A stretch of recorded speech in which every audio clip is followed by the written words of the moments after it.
Hello students, आज हम लोग एम्पियर्स लॉ के बारे में जानेंगे। ठीक है, तो एम्पियर्स लॉ के बारे में जानने से पहले पता होना चाहिए कि इसका फ़ायदा क्या है। ठीक है, तो हम लोग मैग्नेटिक फील्ड कैलकुलेट करने का जो तरीका अपनाया था वो क्या था? Bio-Savart law. बायो-सैवर्ट लॉ से हम लोग किसी भी करंट डिस्ट्रीब्यूशन के लिए हम लोग मैग्नेटिक फील्ड इजीली कैलकुलेट कर पा रहे हैं। तो वहाँ पे क्या करना पड़ता है, छोटा एलिमेंट के लिए कितना मैग्नेटिक फील्ड बनेगा वो हम लोग बायो-सैवर्ट लॉ से लिख लेते हैं और वहाँ पे इंटीग्रेशन करते हैं हम लोग। तो वहाँ पे जो प्रोसेस है वो थोड़ा सा क्या होता है, लेंदी हो जाता है।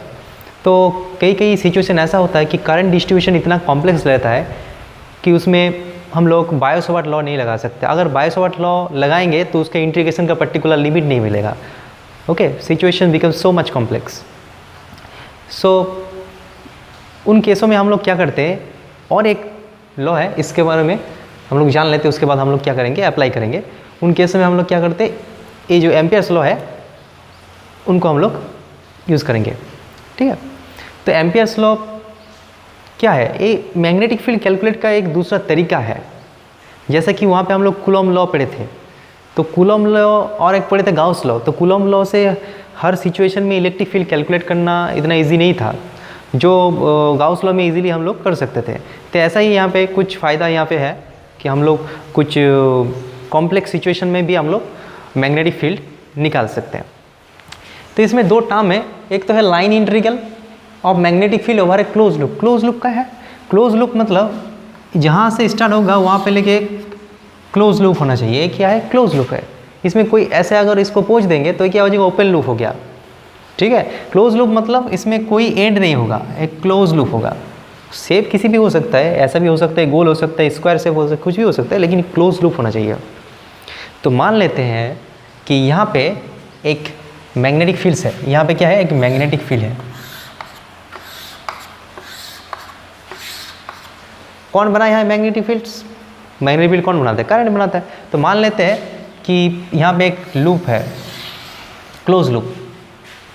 ओके, तो यहाँ पे एक क्लोज लूप है और इस क्लोज लूप में, क्लोज लूप को हम लोग कहाँ पे रखा है? क्लोज लूप क्या है? इमेजिनरी लूप है जो हम लोग इमेजिन कर रहे हैं। ये मैग्नेटिक फील्ड है, तो यहाँ पे एक लूप है और यहाँ पे कई सारा करंट है। करंट मतलब जो इनसाइड जा रहा है उसको हम लोग कैसे डिनोट करते हैं?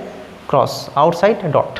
तो यहाँ पे कुछ करंट जा रहा है, मान लेते हैं कि I1 करंट इनसाइड जा रहा है, I2 करंट बाहर आ रहे हैं परपेंडिकुलर, I3 करंट इनसाइड जा रहे हैं, I4 करंट बाहर आ रहे हैं। इसके बगल यहाँ पे बाहर में भी है कुछ current, I5 current, I6 current, I7 current, I8 current, कई सारा करंट यहाँ पे है और सबके वजह से यहाँ पे एक मैग्नेटिक फील्ड बना है।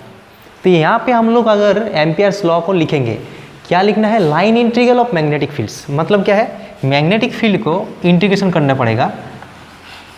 लाइन इंटीग्रल मतलब एक छोटा सा लेंथ लेना पड़ेगा और उसके ऊपर इंटीग्रेशन करना पड़ेगा। देखो डीएल मतलब क्या है? डीएल मतलब ये जो लूप है इसका टोटल लेंथ कितना है? टोटल तो एल है। डीएल मतलब वेरी स्मॉल पोर्शन, एक स्मॉल पोर्शन, कोई भी एक स्मॉल पोर्शन ले लो, डीएल। तो B dot DL, B dot DL क्या है? डॉट प्रोडक्ट है। ओके, तो ये जो चीज़ है इसको अगर इंटीग्रेट कर देंगे तो इसको हम लोग क्या बोलेंगे? Line integral of magnetic field. Line integral क्यों बोल रहे थे? क्योंकि हम लोग इसका इंटीग्रेशन एक लाइन के अलोंग कर रहे हैं।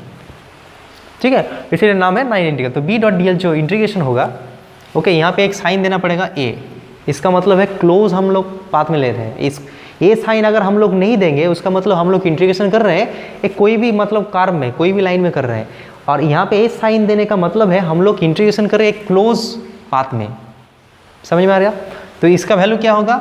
μ0 times total current enclose by the loop, I enclose.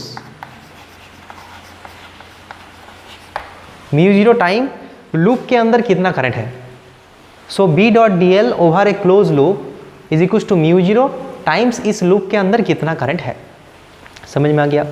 अब देखो यहाँ पे, देखो यहाँ पे तो कई सारा करंट है, लेकिन लूप के अंदर कितना है? लूप के अंदर सिर्फ यही था, यही है, I1, I2, I3, I4 इतना है। तो इसको यहाँ पे इंक्लूड करेंगे, बाकी सबको इंक्लूड करने की ज़रूरत नहीं है। मैग्नेटिक फील्ड जो बन रहा है वो हर एक के लिए बन सकता है। मैं आप यहाँ पे कितना मैग्नेटिक फील्ड है वो हम लोग कैलकुलेट कर रहे हैं, लेकिन यहाँ पे म्यू ज़ीरो टाइम्स जो लिखना है वो सिर्फ क्या होगा, अंदर वाला करंट लेना पड़ेगा।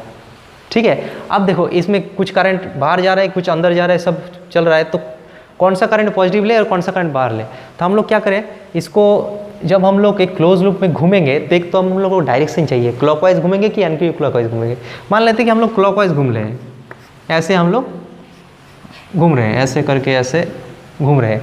तो ऐसे करके ऐसे जब घूमेंगे हम लोग, तो हम लोग देख रहे हैं कि हम लोग जो राइट हैंड है उसको मतलब एलोंग द करंट घुमाना है। मतलब इसको अगर राइट हैंड को ऐसे घुमाएंगे तो इनसाइड में क्या है, थंब इनसाइड में जा रहा है, मतलब इनसाइड जाने वाला करंट को हम लोग पॉजिटिव मानेंगे और आउटसाइड को क्या करेंगे, नेगेटिव मानेंगे। समझ में आ गया? ठीक है, अब देखो यहाँ पे अगर एम्पियर्स लॉ लगाएंगे तो क्या आएगा बोलो, म्यू ज़ीरो टाइम्स यहाँ पे क्या है, 4 करंट है, तो उसको यहाँ पे लिखना पड़ेगा। यहाँ पे अंदर जाने वाला करंट पॉजिटिव, अंदर कौन कौन गया है, I1 I3, तो I1 plus I3 minus I2 minus I4, ये हो गया Ampere's law. B dot D L, देखो एक्चुअली ये है एम्पियर्स लॉ का फॉर्म, इसको हम लोग एक एग्जाम्पल के तौर ले रहे हैं और इसको एक्सप्लेन कर रहे हैं। समझ में आ गया? So line integral of magnetic field over any close loop is equals to mu zero times I enclose by the loop. I मतलब उसके अंदर है वही लेना है, बाहर वाला नहीं लेना है। तो इससे या इस इक्वेशन के अंदर क्या है, मैग्नेटिक फील्ड है, तो इससे हम लोग किसी भी मैग्नेटिक फील्ड को इजीली कैलकुलेट कर सकते हैं। समझ में आ गया? और कौन सा करंट पॉजिटिव लेना है, कौन सा करंट नेगेटिव, उसको देखना पड़ेगा हम लोग किस ओर घूम रहे हैं। जिधर घूम रहे हैं उसको उधर क्या करना पड़ेगा, फिंगर्स को घुमाना पड़ेगा। तो थंब जिधर जाएगा वो पॉजिटिव है, अपोजिट सेंस क्या है, नेगेटिव है। ठीक है, तो इसको मतलब ध्यान में रखना। और ये क्लोज साइन जरूर देना है, क्लोज साइन से ही पता चलता है कि हम लोग जो इंटीग्रेशन कर रहे हैं वो क्लोज में कर रहे हैं। ठीक है, एम्पियर्स लॉ का एक एप्लीकेशन करके देखते हैं। हम लोगों को क्या करना है, यहाँ पे एक long state, infinitely long state wire है जिसमें आई करंट बह रहा है। कितना करंट बह रहा है, आई करंट, यहाँ से इधर करंट बह रहा है। तो इसके चारों ओर किधर मैग्नेटिक फील्ड बनेगा और उसका मैग्नीट्यूड क्या होगा वो हम लोग को निकालना है। तो जैसे कि हम लोग को पता है बायो-सावर्ट लॉ से इंटीग्रेशन करके कई सारा चीज़ करके हम लोग निकाले थे कि इन्फाइनाइट वायर के लिए कितना होता है, mu zero I by twice pi R, where R is the perpendicular distance of the point from the wire. हम लोग निकाल चुके हैं। तो उसको हम लोग एम्पियर्स लॉ से करके देखते हैं कि हम लोग कैसे कर सकते हैं। तो देखो यहाँ पे एम्पियर्स लॉ लगाने के लिए क्या होना चाहिए, एक लूप होना चाहिए जिसे हम लोग क्या नाम देते हैं, एम्पियरियन लूप। जैसे कि हम लोग गाउस लॉ लगाने से पहले हम लोग क्या करते थे, एक सरफेस कंसीडर करते थे, इमेजिन करते थे, और उस सरफेस का नाम क्या था, गाउसियन सरफेस। इसी तरह यहाँ पे एक लूप, यहाँ पे सरफेस नहीं चाहिए, लूप चाहिए। तो यहाँ पे भी एक लूप कंसीडर करना हम लोगों को चाहिए, और वो जो लूप है उसका नाम क्या होगा, एम्पियरियन लूप। और लूप ऐसे कंसीडर करना चाहिए ताकि हम लोग इजीली इंटीग्रेट कर सकते हैं। ठीक है, हम लोग को फ्रीडम है कि हम लोग किसी भी शेप का लूप चूज़ कर सकते हैं, लेकिन हम लोग ऐसे करेंगे कि इसकी इंटीग्रेशन अच्छा हो, उसका मैग्नेटिक फील्ड और लूप का जो डीएल वेक्टर है उन दोनों का बीच में एंगल 0 या फिर कुछ 90 हो, ताकि इजीली हम लोग कैलकुलेट कर सकते हैं। तो मान लेते हैं कि यहाँ पे वायर से 8 डिस्टेंस दूरी पे यहाँ पे पूछा गया कि बोलो यहाँ पे मैग्नेटिक फील्ड कितना होगा। तो हम लोग क्या करेंगे, एक लूप कंसीडर करना पड़ेगा जो लूप इसके थ्रू पास किया है। ठीक है, the loop must pass through this point and loop should be symmetric, symmetric होना चाहिए। तो लूप कैसा होना चाहिए मेरे हिसाब से, तो एक सर्कुलर होना चाहिए। कैसे, ऐसे। इसको देख नहीं सकते, इसको ऐसा ड्रॉ करूँगा देख पाओगे क्या, ये चीज़ को ऐसे देख सकते हो लेकिन ऐसे नहीं देख सकते। तो हम लोग थोड़ा सा ऐसा करके देख रहे हैं समझने के लिए। ठीक है, तो हम लोग क्या किए, एक एम्पियरियन लूप कंसीडर किया, इमेजिन किया आर रेडियस का, जो कि इस पॉइंट से पास किया है। समझ में आ गया?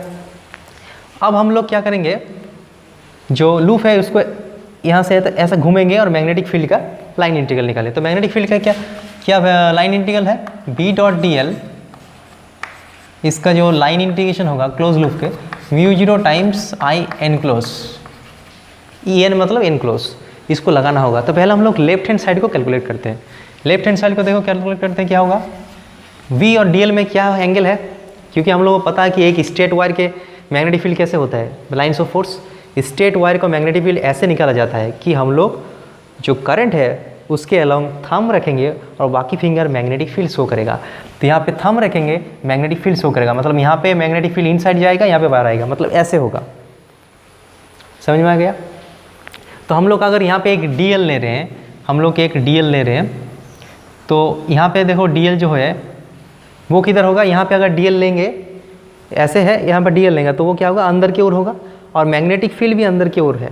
समझ में आ गया? तो यहाँ पे DL कितना होगा, ऐसे DL वेक्टर ऐसे होगा, और मैग्नेटिक फील्ड जो वेक्टर है वो भी क्या है, एक ही जगह पे होगा और इनसाइड होगा। और यहाँ पे DL वेक्टर किधर होगा, बाहर की ओर होगा, और मैग्नेटिक फील्ड भी बाहर की ओर होगा। ठीक है, समझ में आ रहा है? देखो हम इसको अलग व्यू से देख रहे हैं। ये DL लेंगे तो DL इधर होगा, करंट इधर है, मान लेते कि करंट इधर है, करंट ऐसे बाहर निकल रहा है करंट, तो उसके लिए मैग्नेटिक फील्ड ऐसे होगा, मैग्नेटिक फील्ड और DL एक ही डायरेक्शन में होगा। यहाँ पे मैग्नेटिक फील्ड और DL एक ही डायरेक्शन में होगा, यहाँ पे मैग्नेटिक फील्ड और DL एक ही डायरेक्शन में होगा, यहाँ पे मैग्नेटिक फील्ड और DL एक ही डायरेक्शन में होगा। इस चीज़ को अगर ऐसे घुमा देंगे तो ऐसे दिखेगा।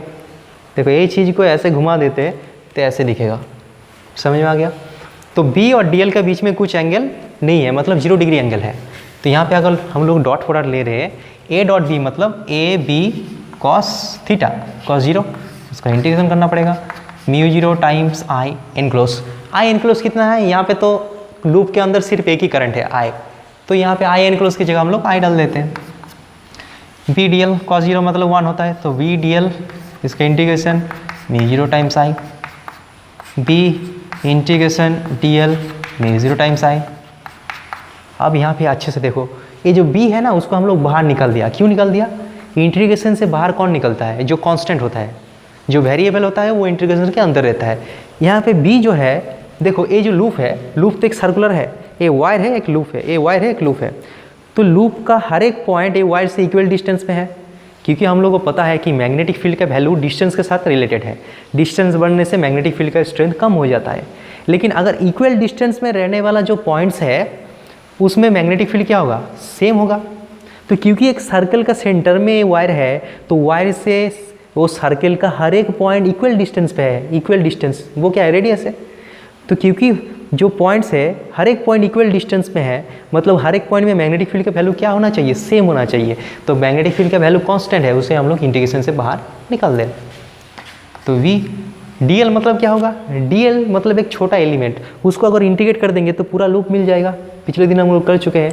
इसमें क्या हो जाएगा, 2πr। तो यहाँ पे B का वैल्यू क्या आ जाएगा, म्यू 0 I बाय 2πr। देखो वही रिजल्ट हम लोग कितना इजी वे में डिराइव कर लिए, जो कि बायो-सावर्ट लॉ में बहुत ही लेंदी था। एक जनरल स्ट्रेट लाइन के लिए हम बताए थे, उसके बाद थीटा इक्वल्स टू π/2 बैठाए थे, तब जाके इक्वेशन मिला था। तो एक इनफाइनाइट वायर के लिए हम लोग जो है एम्पियर्स लॉ को लगा के बहुत ही इजी वे में हम लोग इसको कैलकुलेट कर सकते हैं।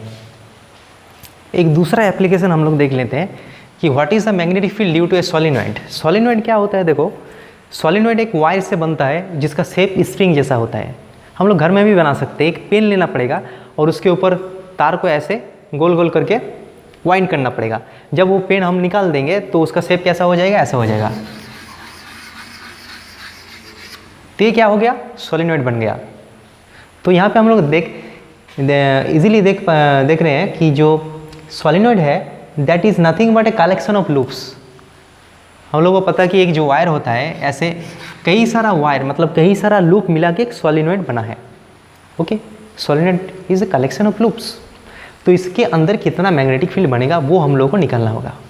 ठीक है, सिंगल लूप के लिए कितना मैग्नेटिक फील्ड बनता है वो हम लोग को मालूम है। कैसे बनता है सिंगल लूप के लिए, अगर इसमें ऐसे करंट बह रहा है तो इसमें कैसे मैग्नेटिक फील्ड बनेगा, इधर बनेगा मैग्नेटिक फील्ड।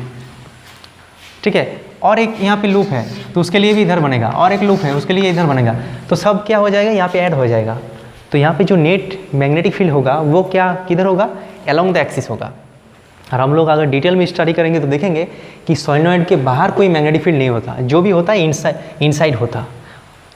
ठीक है, और उसका वैल्यू किधर होता है, अलोंग द एक्सिस। सोलिनॉइड का जो एक्सिस है उसके अलोंग नेट मैग्नेटिक फील्ड रहता है। सोलिनॉइड के बाहर क्या होता है, मैग्नेटिक फील्ड नहीं रहता। तो हम लोग एक्सिस ड्रॉ कर लेते हैं। इसका एक्सिस कहाँ पे है, ऐसे एक्सिस है। ए एक्सिस के अलोंग इसका मैग्नेटिक फील्ड रहेगा, मतलब इसके अंदर मैग्नेटिक फील्ड रहेगा। इसको एक्सिस ड्रॉ करने का भी जरूरत नहीं है, वो बाद में हम लोग देख लेंगे, ठीक है। तो ये जो सोलेनॉइड है इसके लिए कितना मैग्नेटिक फील्ड बनेगा वो कैलकुलेट करने के लिए हम लोग क्या करेंगे, एक एम्पियरियन लूप कंसीडर करेंगे। अब देखो एम्पियरियन जो लूप होता है ना उसको चूज़ करना मतलब बहुत सेंसिटिव होता है, अच्छे तरह से चूज़ करना पड़ता है। तो हम लोग क्या करेंगे, यहाँ पे स्क्वायर शेप चूज़ करेंगे, मतलब ऐसे चूज़ करना है कि उसका एक पार्ट अंदर भी होना चाहिए बाहर भी होना चाहिए, कि बाहर पे मैग्नेटिक फील्ड नहीं होता लेकिन वो बाहर में भी होना चाहिए। हमको जो B dot D L calculate करना है वो हम लोग कैसे कैलकुलेट करेंगे ताकि वो हर एक पोर्शन को कवर करे, ठीक है, और वो सिंपल होना चाहिए ताकि हम लोग इजीली इंटीग्रेट कर पाए। तो हम लोग क्या करेंगे, एक एम्पियर लूप बनाएंगे इतना स्क्वायर शेप का,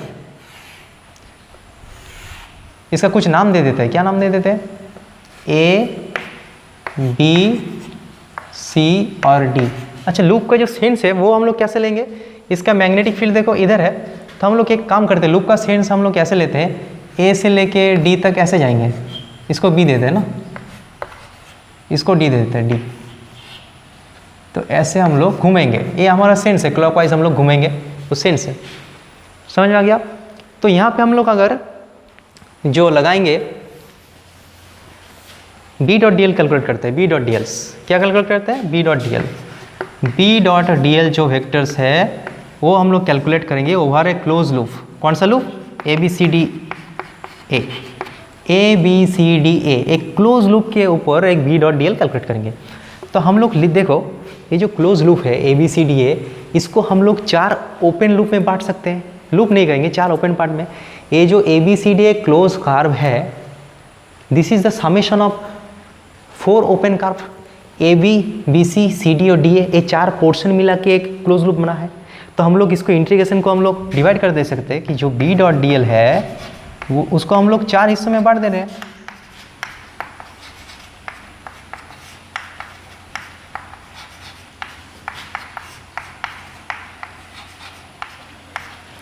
देखो पहला हिस्सा क्या है, ए बी के ऊपर करेंगे प्लस बी सी के ऊपर करेंगे, सी डी के ऊपर करेंगे और डी ए के ऊपर करेंगे।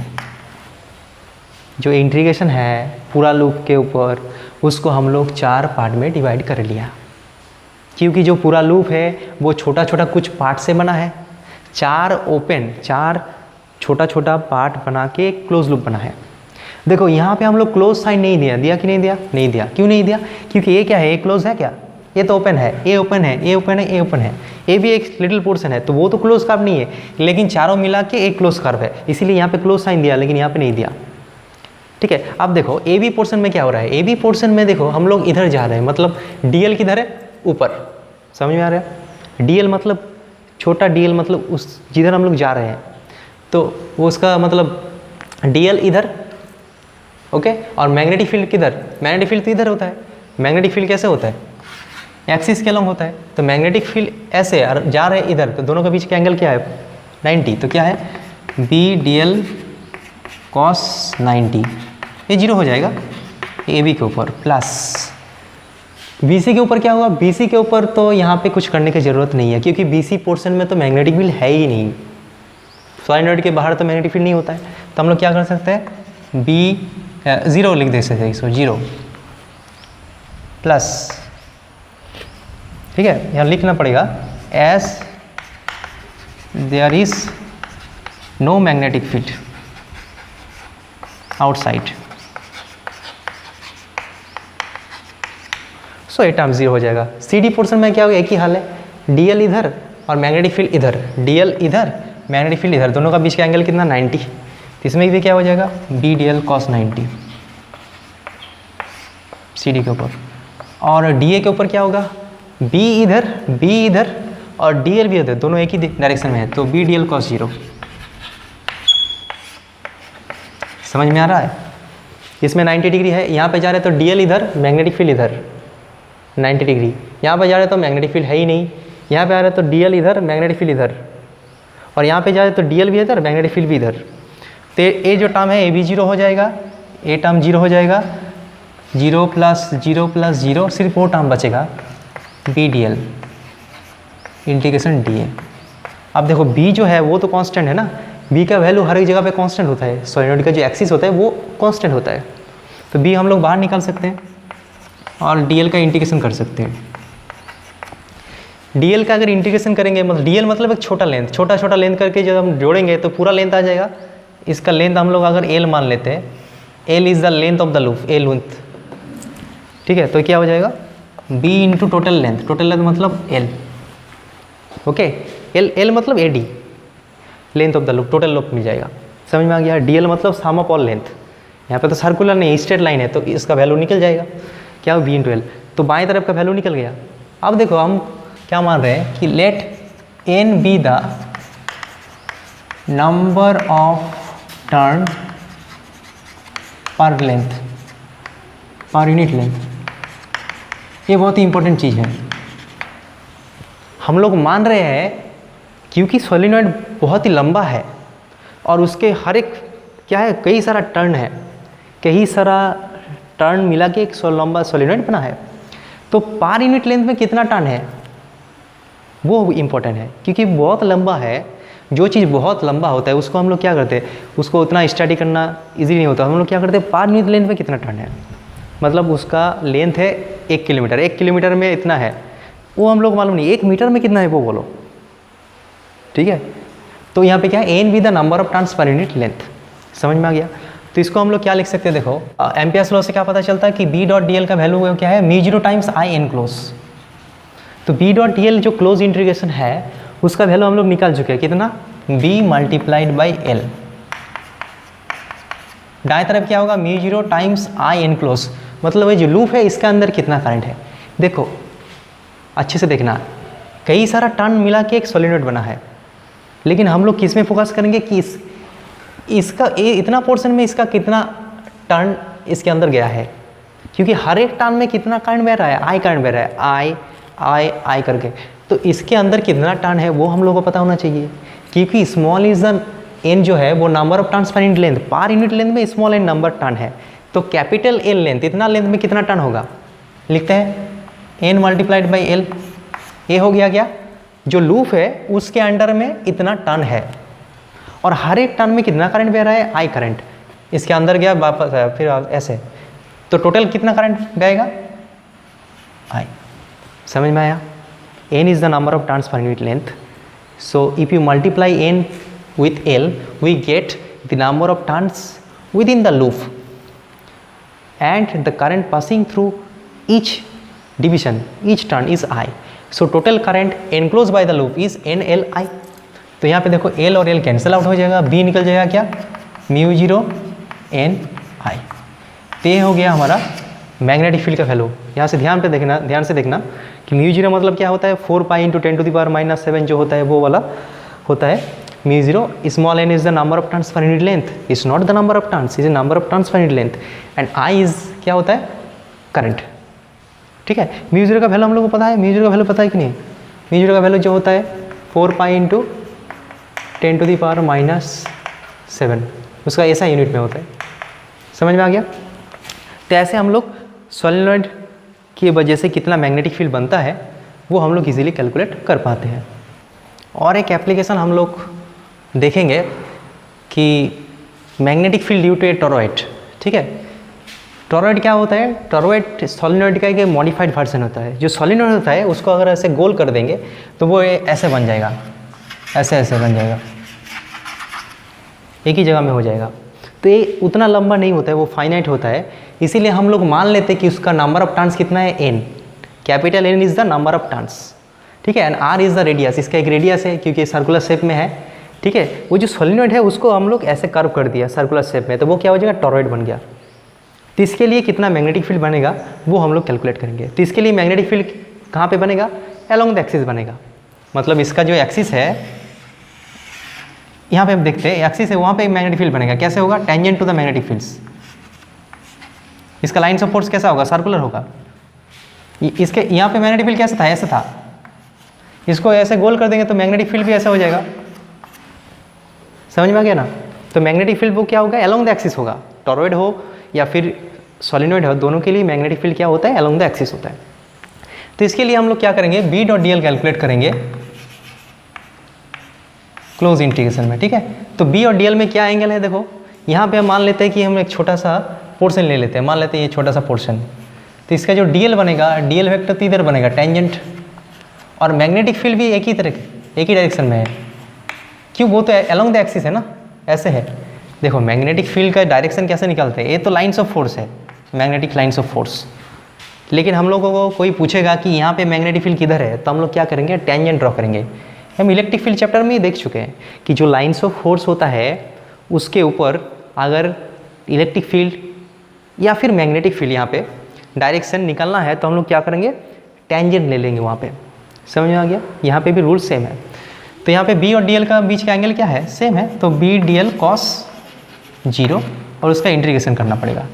तो क्योंकि मैग्नेटिक फील्ड जो होता है उसका वैल्यू यूनिफॉर्म होता है सोलेनॉइड और टॉरॉइड में, तो बी को हम लोग बाहर निकाल सकते हैं, और यहाँ पे integration of D L, D L मतलब total D L, D L D L D L मिला के क्या हो जाएगा, पूरा आ जाएगा, वो क्या होगा 2πr होगा, टोटल सरकमफरेंस, तो b इंटू 2πr, तो हो गया v डॉट डी एल। अब एम्पियर्स लॉ लगाते हैं, एम्पियर्स लॉ,